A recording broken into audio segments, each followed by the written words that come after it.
El aniversario de una iglesia o de una obra para Dios siempre es un motivo de gozo excelente, de fiesta, de celebración, pero también, hermanos, siempre vale la pena hacer un balance y una reconsideración a los propósitos y reconectar todo lo que hemos hecho para poder celebrar un aniversario con la visión y propósito del trabajo para Dios. Toda iglesia, hermanos, no importa el tiempo que tenga de fundación, siempre tiene dos lados opuestos, el negativo y el positivo, así como en todas las cosas de la vida. ¿Habrá alguna iglesia perfecta? No la hay, pero lo que sí hay es una iglesia perfectible, una iglesia que se puede perfeccionar, como en la vida. Todo hombre, hermanos, todo hombre llena de ciclos. La iglesia también tiene ciclos que se abren y se cierran. En la vida ministerial, una congregación en el trabajo de una iglesia nunca se acaba. Aunque también debemos de reconocer que en esos ciclos hay ciclos que se deben de cerrar y abrir otros nuevos. Y es bueno poder hacerlo. Siempre, hermanos, cada año que celebramos un aniversario, se cierra un ciclo, pero se abre uno nuevo. Y tenemos que hacer un balance en el trabajo que se hizo durante ese año para poder comenzar el otro con más impulso, con mejor ánimo, con nuevos bríos. Y toda iglesia, hermanos, tiene un testimonio, para algunos bueno, para algunos malos. Pero lo importante no es lo que digan o piensan los detractores de las iglesias, ni tampoco lo que piensan los detractores de esta iglesia. Lo único que importa es lo que Dios piensa de esta iglesia. Y es en lo único que nos podemos que poner a trabajar o a actuar. Por eso es importante, hermanos, analizar las palabras de Cristo que dijo en Juan capítulo 2, de estos versículos del 13 al 23. Hay algo que me pareció importante de esta lectura, en la frase que dice el versículo 17, si me hacen favor ahí, hermanos, Juan 2:17, dice la palabra de Dios ahí. Entonces acordaron sus discípulos lo que está escrito: el celo de tu casa me consume. En otras palabras, o traduciendo lo que el Señor Jesucristo dice, el Señor Jesucristo dice literalmente: el amor que siento por tu templo me quema como un fuego por dentro. Jesús, hermanos, tenía un celo por algún tipo del templo, que era acaso el templo de Herodes. No, hermanos, estaban frente a ese templo.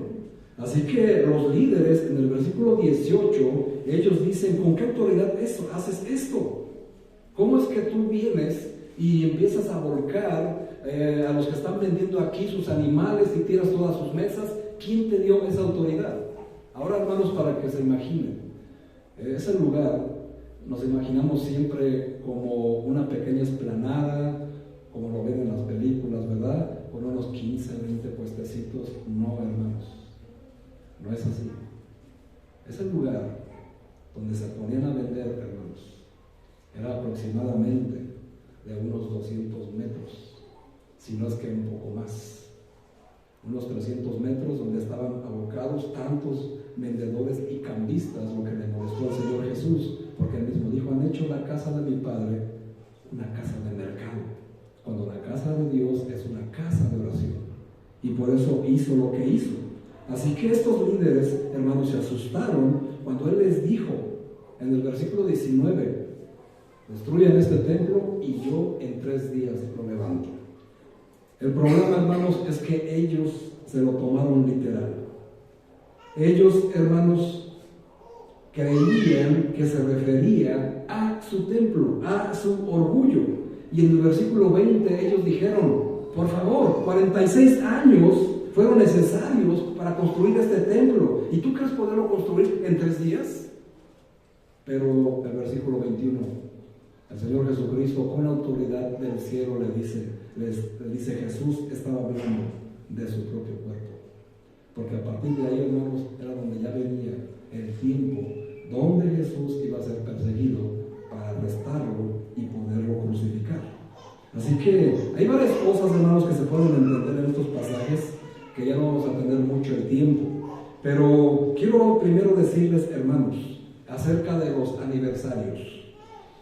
Mientras los aniversarios se ocupan más por presentar su pasado y su historia, Jesús está más interesado en los retos del futuro. Fíjense, hermanos, que los fariseos estaban enfocados en su templo, en su edificio, mientras que Jesús estaba enfocado en su templo físico, o sea, en su cuerpo. Es decir, hermanos, el templo de ellos y su historia representaba un prestigio, así que había que celebrar ese prestigio, mientras que el templo de Jesús representaba su poder y se enfocaba en el protagonismo futuro que él iba a tener. Hay muchas iglesias, hermanos, que en sus aniversarios podrán festejar su prestigio, el tiempo que han llevado. Pero Dios, hermanos, quiero decirles, en este aniversario, precisamente, que Él está más interesado en el prestigio futuro de esta iglesia. No en los 12 años que ya pasaron, sino en este tiempo. Ahora, no es que no se valore lo que ya hicimos, por supuesto que hay una historia, un prestigio y algo que nos precede de trabajo. Y eso el Señor lo valora y lo tiene presente. Pero el Señor a partir de hoy quiere y está más interesado en el futuro que en lo que ya quedó atrás. Así que la iglesia, hermanos, lamentablemente se ocupa más en su historia, en su prestigio, en el nombre, que en lugar de lo que tiene que hacer en un futuro inmediato. En esta iglesia, en este país, hermanos, hay muchísimas iglesias, muchas iglesias con mucho prestigio, pero el peligro es que se cae de enfocarse más en el prestigio de una congregación, de una iglesia, por su historia, por sus templos fastuosos y por todo ello, que en lo que el Señor Jesucristo nos ha mandado hacer. Y el Señor dice, no, está bien, no hay problema, tengas un prestigio, tengas un tiempo, está muy bien, pero no te entretengas en eso. No pierdas el tiempo ahí. Tienes que ver hacia el futuro. Tienes que ver hacia adelante. A partir de hoy, mira hacia adelante. Muchas iglesias, hermanos, la actividad se reduce más a recaudar fondos para construir una aula más, un salón más, para completar la remodelación de la fachada. El trabajo consiste más en enfocarse quién va a limpiar el templo, quién va a acomodar los baños. Hay que mejorar los baños, hay que hacerlos más lujosos y por supuesto, hermanos, todas esas acciones son necesarias para un buen funcionamiento de las instalaciones. Pero debemos dejar de tratar el edificio como si fuera la meta en sí misma. ¿Por qué necesitamos edificios? Después de todo, hermanos, Dios no nos dio la orden de construir y mantener edificios, ¿verdad? Eso no viene en Mateo 28. Del 18 al 20, o sí. No, hermanos. Pero sí necesitamos construcciones. Necesitamos un lugar como este, como hay muchos, para que se puedan ocupar como templos. ¿Por qué? Porque los necesitamos para cumplir de una mejor manera nuestra misión. Y nuestra única misión es hacer discípulos. En los templos, hermanos, es donde están las aulas, donde se les enseña a todos a ser discípulos. Y la misión, hermanos, de hacer discípulos no es remodelar el edificio para que eso sea lo que les atraiga, lo que les llame su atención. ¡Ah, qué bonito templo tienen! ¡Qué sillas tan cómodas tienen! ¡Qué excelente grupo de alabanza tienen! ¡Qué baños tan finos! No, hermanos, eso ni siquiera le importa al Señor. El Señor ni siquiera tenía donde recostar su cabeza. Su cabeza, hermanos, era una piedra. Perdón, su almohada era una piedra y su cobija era su manto con el que se cubría. Y nunca dejó de hacer la obra. ¿Por qué no hemos dejado de hacer nosotros por ello? ¿Poner nuestros ojos en las piedras, como los fariseos? Creo que no, hermanos. Creo que es algo que no debemos de hacer. La misión que tiene la iglesia en este mundo es reconciliar a las personas con Dios. Las personas, ellos no creen que Dios está enojado con ellos. Ni siquiera saben el por qué Dios está enojado con ellos. Nuestro trabajo es hacerle y enseñarles la razón del por qué Dios está airado con el mundo inconverso y cómo está preparando un castigo para cada persona con aquel está airada. Nuestro trabajo es el que entra ahí, enseñarles y mostrarles que Jesucristo les ama y que Jesucristo fue a la cruz por ellos y que la única manera de que la ira de Dios se vaya de sus vidas es que acepten a Jesucristo como Señor y Salvador. Hermanos, esa es la misión que tenemos. No un templo más lujoso, más fastuoso, que si Dios lo permite, por supuesto vamos a arreglarlo, vamos a hacer cosas. Por cierto, ya compramos un salón de escuela dominical para que ya lo vayan a estrenar el próximo domingo, para que no sea un pretexto, ¿eh? Así que ya ahí está el salón, hermanos. Va a ser móvil, pero va a ser útil. Así que, ¿qué es lo que tenemos que hacer, hermanos? Guiarles para que tengan una relación creciente con el Padre. Avanzar en el reino hasta lo último de la tierra, como está mostrado en la Biblia. Pero los cristianos, hermanos, de hoy tienen más la vista, la esencia de la misión y se centran más en el edificio. Como que sus fuerzas están más cargadas a tener un edificio más grande, una construcción más lujosa, algo, hermanos, y no estoy diciendo que sea malo. Si ya no caben, pues obviamente hay que buscar algo más grande, pero esa no es la meta. La meta no es llenar construcciones de creyentes. La meta de una iglesia de Cristo es llenar las sillas que existan con discípulos, no con creyentes. Así que ese es nuestro trabajo, discipular, hacer discípulos y bautizarles y enseñarles como lo hizo Jesucristo. Amén. Eso es lo que tenemos que hacer. Segundo, hermanos, mientras los aniversarios están muy inclinados en mantener, Jesús está más interesado en alcanzar. Observe que los judíos dijeron en el versículo 20, 46 años nos costó levantar este templo y tú, un hombre, dices que en 3 días lo vas a levantar. Hermanos, eso es una razón suficiente para no moverse. Imagínense, hermanos, qué trabajo, 46 años para construir un templo tan fastuoso. Hermanos, tal vez hemos invertido tanto, nos costó tanto levantar una construcción, tener lo que ustedes ven a su alrededor, y nos emocionó tanto que, pues como los judíos, ¿verdad? ¿Cómo se le ocurre a alguien decir que en 3 días Él lo va a levantar? ¿Cómo puedes votar tú, Jesús, algo tan bonito, tan hermoso, tan significativo en términos económicos y emocionales, y decir que Él lo va a levantar en solo 3 días? Lo que a mí me costó 46 años, Él lo va a levantar en 3 días. ¿Cómo yo me puedo enorgullecer de lo que yo hice durante 12 años y que Jesús venga y me dice, derríbalo todo? Lo que has hecho hasta ahora, derríbalo. Y yo solamente necesito 3 días y voy a levantar esta iglesia. ¿Cómo, Señor? Pero así es el ser humano.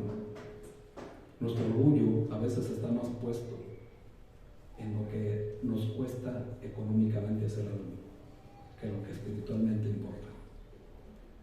Yo no estoy diciendo que sea malo tener templos bonitos, arreglados, no, hermanos, pero esa no es la meta. Y esa no debe de ser la meta ni la razón para llamar gente. La única meta que debemos de tener como iglesia, hermanos, es llamar gente con el Evangelio. No porque les vamos a cambiar las sillas, no porque les vamos a comprar una pantalla más grande, no porque les vamos a acomodar los baños que sean automáticos, ¿verdad? Como los de las tiendas departamentales, no, hermanos. Si vienen nada más por eso, no están viniendo a Jesús, están viniendo a la construcción. Amén. Y eso no es una meta que debemos de perseguir.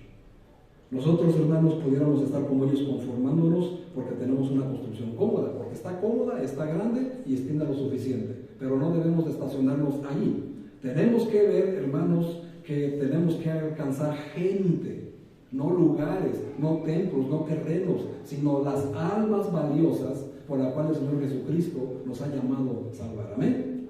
Ahora, como los judíos, ¿acaso tú, después de estos 12 años, y se los digo a todos con respeto, desde los que iniciaron hasta los que se han añadido últimamente, tú eres uno de ellos, de los que se conforman porque tal vez tu familia ya se encuentra aquí? Trabajaste durante años para ganar a tu familia para Cristo, ya está aquí, gracias a Dios, pero ya te conformaste, ya no vas a seguir haciendo nada. Hay hay que seguir adelante, porque todavía tienes más familia que sigue condenada al infierno. Y tu trabajo es llevarlos a la reconciliación con el Padre. Y no estacionarte solamente en el pasado o en el conformismo de que, por ejemplo, hermanos, cuando yo me convertí, lo primero que hice fue tratar de ganar a mis padres para Cristo. Y después a cada uno de mis hermanos. Me costaron un trabajo como ustedes no tienen ni idea, hermanos. Y los voy a decir con todo respeto hacia ellos, y ellos lo saben. 1 año, hermanos, estuve luchando para ganarlos para el Señor, para rescatarlos de las garras de Satanás, porque ellos tocaban para Satanás, tocaban para el mundo, y hoy tocan para el Señor Jesús. Pero no me conformé, tenía más familia. Aquí hay mi familia, aquí están mis sobrinos, aquí están mis primos, aquí tengo tíos. Trabajamos mi esposa y yo durante muchos años para traerlos al Señor. Gracias a Dios, algunos están aquí, pero no nos hemos conformado. Prácticamente ya les compartimos el Evangelio a la gran mayoría, pero sigue habiendo gente afuera, amigos, trabajos. Donde hay amigos, hay gente que aún sigue condenada al infierno, que sigue, hermanos, de alguna manera enemistados con Dios y no lo saben. Nuestro trabajo es hacérselo saber, para que ellos puedan. Así que, hermanos, si tomas las decisiones cuando se toman siempre con base en la comodidad y en preferencias de gustos, hermanos, nos quedamos sin desafíos, nos quedamos sin retos. Y todos, hermanos, tenemos que desafiarnos a esforzarnos más en ser para todo, ser un todo para todos, a fin de salvar a algunos por todos los medios posibles. Y como dice Pablo en 1 Corintios 9:22, dice: me he hecho débil para ganar a los débiles, me he hecho fuerte para ganar a los fuertes. Dando a entender, hermanos, que podemos utilizar un medio para ganar a más personas. Y la meta es ganarlos, pero a través de nosotros, de nuestro testimonio, no de lugares, no de la historia, que es buena si está en el Señor, sino más bien, hermanos, se habla de evangelizar y de alcanzar al que aún sigue perdido. Pero a veces no somos capaces de cambiar nuestras cómodas costumbres con tal de acercarnos al que necesita de Cristo, ¿verdad? No estoy sugiriendo, hermanos, ni estoy diciendo ni reprochando que no evangelicen. Por supuesto que sí lo hacen, a su manera, pero lo hacen. El problema está en que consideramos el evangelismo como algo más que hacemos en la iglesia, y en lugar de tenerlo como la actitud que se refleja en todo lo que hacemos. El evangelismo, hermanos, no es parte del programa de la iglesia. El evangelismo no es algo que acomoda a los cristianos. No, hermanos, es la esencia del cristianismo, es la base del cristianismo, es la base del cual, porque tú y yo estamos aquí, porque un día el Señor utilizó a una persona obediente con el evangelio para llevarlo a tu vida, ¿no es así? Y hoy estás aquí, gracias a que esa persona sí hizo su trabajo y no se conformó, sino que fue por alguien que tal vez a ti te llegó el evangelio de una persona desconocida, de esos que andan en la calle, de esos que les cerraban las puertas en la nariz, de esos que les aventabas hasta el perro, yo qué sé, que los insultabas. Eran trabajadores de Dios, llevaban la buena nueva. Hoy, hermanos, gracias a esa persona muchos de ustedes están aquí. ¿Por qué? Porque no se conforman, siguen aquí. El evangelio, hermanos, debe de ser el motivo y el aniversario, qué bonito. ¿Y después qué? ¿Qué sigue? 1 Corintios 9:16, hermanos. Por favor, acompáñenme. 1 Corintios 9:16. Vean lo que dice la palabra de Dios ahí. Son palabras fuertes, pero quiero que ustedes las lean. Y cuando digo quiero que las lean es porque ustedes van a leer. Amén. Porque a veces solo leo solo. 1 Corintios 9, versículo 16. Dice ahí la palabra de Dios: por lo cual, ¿no los escucho? Por lo cual, si anuncio el evangelio, ajá, no tengo por qué gloriarme. Sí, síganle. Porque me es nuestra necesidad y a él mismo anunciar el evangelio. Sí,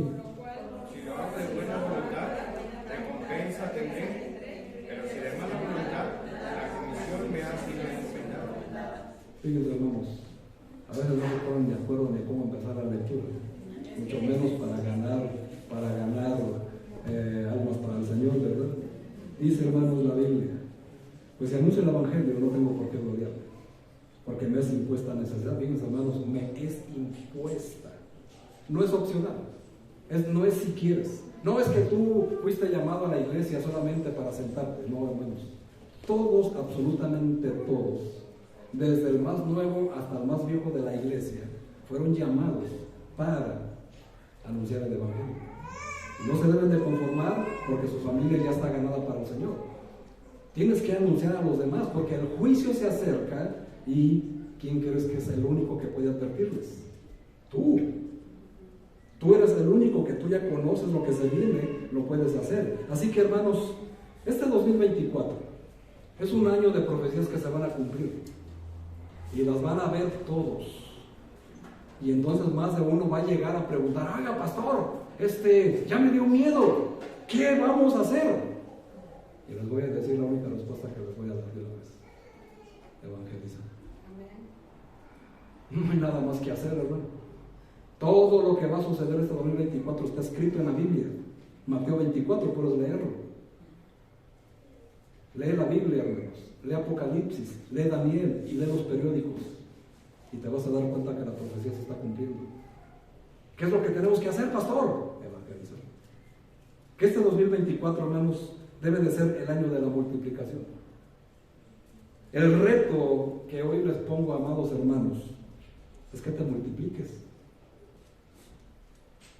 ¿Por qué no te pones como reto evangelizar a una persona? Si todos lo hiciéramos, en el próximo aniversario seríamos el doble. Pero es un reto que yo no les puedo imponer. Yo les puedo enseñar, les puedo exhortar, les puedo animar a que lo hagan. Pero el reto no se los pongo yo, el reto se los pone el Señor. Gana una persona para Cristo.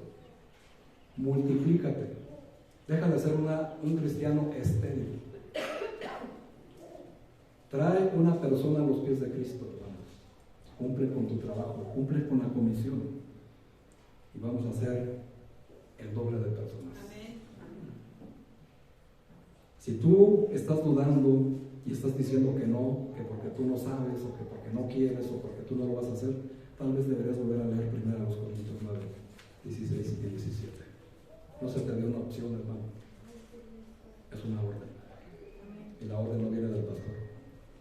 La orden viene de Jesucristo. Amén. Me dice Señor, Señor, pero no haces lo que digo. Entonces yo les diré, me dirán aquel día: Señor, Señor, ¿no hicimos esto en tu nombre? ¿No hicimos aquello en tu nombre? Yo les diré: apartaos de mí, yo no los conozco. ¿Cómo es la manera en que vamos a ser reconocidos por Jesús? Que proclamemos su nombre. Que no te avergüences del Evangelio. Porque déjame te digo, hermanos, si a ti no te interesa ganar un alma para el Señor, si a ti no te interesa evangelizar a una persona, estás en toda la razón y en todo el derecho de dudar de tu propia salvación. Porque aquel que no se multiplica, hermanos, está muy lejos de ser salvo. Así que vuelvan a leer primero los Corintios 9 y van a entender una gran verdad. Tercero, hermanos, y termino. Yo, personalmente, me esforzaría más por edificar que por construir. Es decir, ¿necesitamos cosas en este lugar? Sí, por supuesto que sí. Pero no podemos pensar que la edificación es sinónimo de construir, de hacer más grande la nave de la iglesia, de comprar las casas alrededor del terreno de nuestro vecindario, sino que edificar, hermanos, es crecer, hacer crecer a los santos que están aquí sentados. Es enfrentarlos con su propósito. Alguien que está aquí sentado me podría decir en esta tarde, ¿sabe cuál es su propósito en esta vida? ¿Estarás pensando en tu carrera? ¿Estarás pensando en tus metas, en tus anhelos?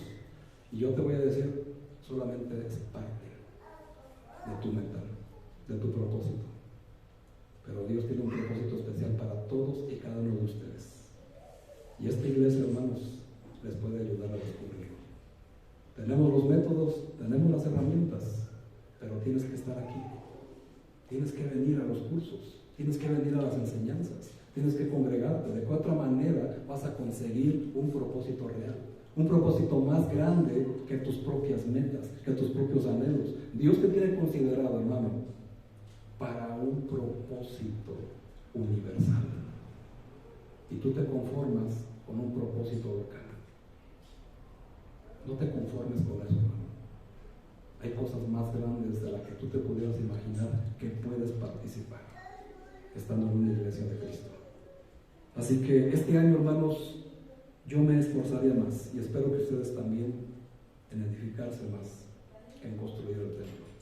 Lo vamos a hacer si Dios así lo permite, por supuesto. Pero esfuérzate más en construir tu propio templo. ¿Qué dice la Biblia 1 Corintios 6:20? Que su cuerpo ya no es de ustedes, ahora es templo del Espíritu Santo de Dios. Amén.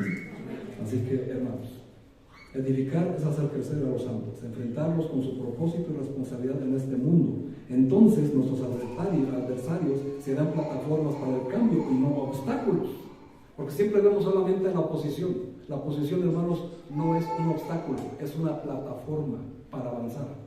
Si cambias tu mentalidad, de ahora en adelante, incluso esto es para toda la vida, jóvenes, lo que tú veas como un obstáculo en tu carrera, en tus estudios, no lo veas como un retraso o un obstáculo, velo como una plataforma. Los que tienen trabajos profesionistas, cualquier obstáculo se les va a presentar. No lo vean como un simple obstáculo, cámbienle por el título de plataforma y verán hasta dónde van a llegar. Ahora, hermanos, ¿eso por qué no lo traes a la iglesia? No, pastor, es que a mí me da pena pararme allí con usted. Hermano, ya les dije que yo la tengo. Amén. Pero ¿quién da la boca? ¿Quién le dio la boca al hombre? El Señor. ¿Quién dijo que nos iba a guiar en el espíritu de la enseñanza de su palabra? El Espíritu Santo. Esto no tiene nada que ver con nuestra capacidad intelectual ni con mis grandes dones. No, hermanos, todo es poder del Espíritu Santo.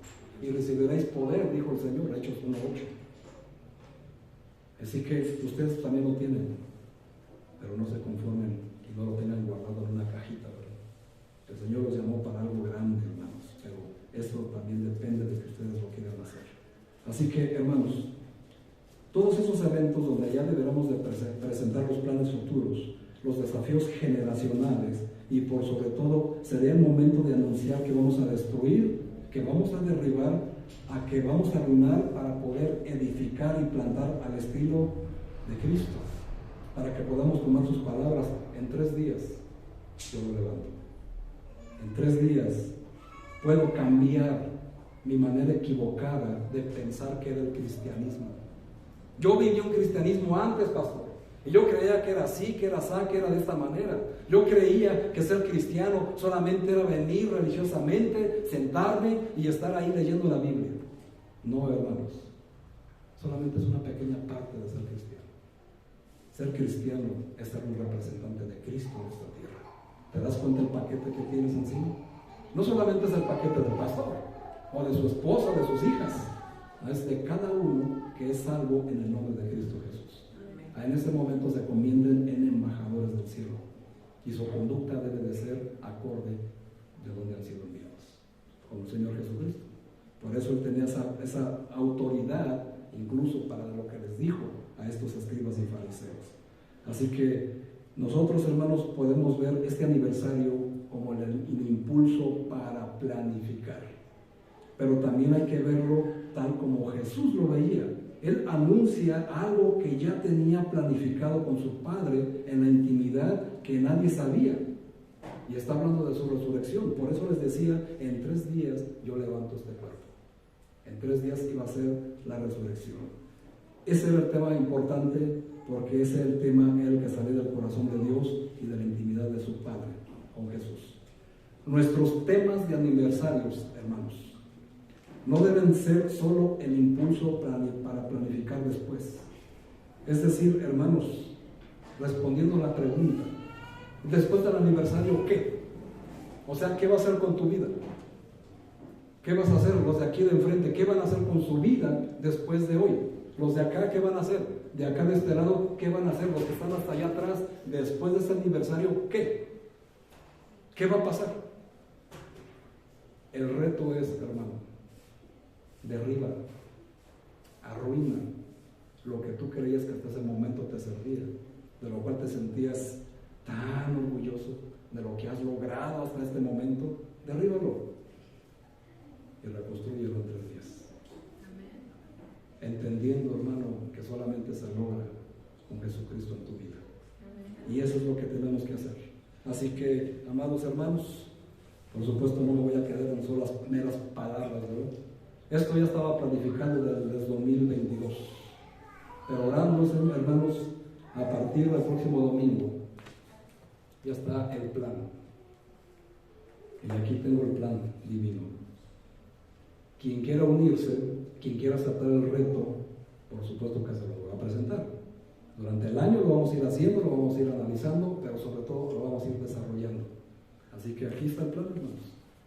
El plan para ver la iglesia crecer. Así que no vamos a hablar, hermanos, solamente de decir cosas y no hacer nada. Hay que trabajar. Jesucristo no solamente vino a hablar, sino a hacer. Amén. Y todo lo que dijo, lo hizo. Y todo lo que hizo, lo dijo. Así que, ¿qué tipo de cristianos somos? ¿De los que decimos y no hacemos? ¿O de los que hacemos y no decimos? Tenemos que hacer de los que hacemos y decimos, ¿verdad? Para poder crear un buen ambiente para el Señor. Así que este plan de crecimiento, hermanos, va a ser presentado para cada uno de ustedes conforme a los necesidades añadir. El reto de multiplicarse es para todos, hermanos. Pero este reto de crecer solamente va a ser para las personas que de verdad aman al Señor Jesucristo y que van a estar dispuestos a sacrificar su comodidad.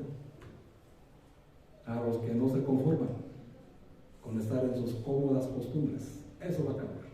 Así que vamos a cambiar eso, hermanos, y vamos a ver que podemos, después de estos 12 años, el número 2 en la Biblia, hermanos, es un número perfecto. El número 2, hermanos, es un número divino. Un número de que está completo todo. Por eso 12 apóstoles. El Señor Jesucristo no escogió ni 10, ni 11, ni 13, ¿verdad? 12. Número perfecto. Por eso el año tiene 12 meses. Por eso nuestra hora tiene 12 horas. Y así, hermanos, un montón. Pero aquí no voy a ocupar el tiempo. Pero es importante que entendamos, hermanos, que si cumplimos 12 años, ¿qué quiere decir? Que estamos completos. ¿Y nos vamos a conformar? No. Hay mucho trabajo por hacer. Hay muchas almas aún por ganar. Hay mucho trabajo, hermanos, que requiere de tus manos y de tu voluntad. Así que les invito, hermanos, a que se unan a este reto, porque tenemos que buscar cómo hacer crecer esta iglesia. Porque para que se junte más dinero y compramos un templo más grande, no, hermanos. Simple y sencillamente porque es una orden de Dios. Ir y hacer discípulos a todas las naciones. Enseñarles y bautizarles en el nombre de Jesús. Ese es nuestro trabajo, iglesia. Y yo este tema lo escogí porque de verdad, hermanos, el Señor Jesucristo, al estar haciendo la lectura, me mostró que yo no podía jactarme. Porque llegar a 12 años, hermanos, no es fácil. No es fácil llegar a 1, no es fácil llegar a 2, no es fácil llegar a 5, no es fácil llegar a 10 años, no es fácil llegar a 12 años dirigiendo una iglesia. Hay iglesias que tienen 20, 30, 50 años. No es nada fácil, hermanos. Cada año te deja una enseñanza especial, donde cometiste errores que te van a mostrar lo que debes de corregir en el que sigue. Y este 12º aniversario no es la excepción y no debe de ser para ti. No importa si tienes aquí 12 años, como nuestra hermana Pati, no importa si solo tienes 10, 8 años, no importa si tienes un mes aquí. No puedes conformarte a lo que fuiste el año pasado. Tienes que buscar más y tienes que avanzar más. Y esto, hermano mío, lo puedes incluir en tu modo de vida. No te conformes con simple ser un trabajador sencillo que gana su sueldo básico, hermanos. Puedes crecer, puedes avanzar. Y en la iglesia también. Y allí, hermanos, es donde obtendrás los